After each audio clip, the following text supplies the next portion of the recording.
ప్రతిష్టాత్మకంగా నిర్మాణం చేసిన తెలంగాణ తల్లి విగ్రహం గురించి ఎవరైనా అంతర్గతంగా గాని బహిరంగంగా గాని సోషల్ మీడియాలో గాని తప్పుగా అనవసర కామెంట్స్ చేస్తే ప్రభుత్వం చట్టపరమైన చర్యలు తీసుకుంటుందని కాంగ్రెస్ మండల అధ్యక్షులు తుమ్మల రాంబాబు స్పష్టం చేశారు.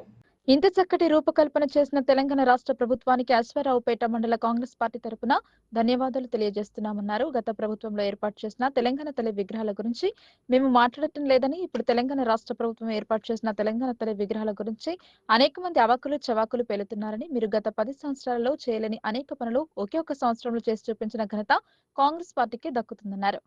ప్రతిపక్ష పార్టీ వారు రాజీనామా చేయండి, మేము నెల రోజుల్లో అభివృద్ధి అంటే ఏంటో చూపిస్తామని మాట్లాడుతున్నారని, 10 సంవత్సరాలు అధికారంలో ఉన్న మిమ్మల్ని కాదని కాంగ్రెస్ పార్టీని గెలిపించారని, ఇప్పుడు 10 సంవత్సరాలలో చేయలేని పనులను నెల రోజుల్లో చేసి చూపిస్తాం అనడం హాస్యాస్పదంగా ఉందని వారు ఎద్దేవా చేశారు.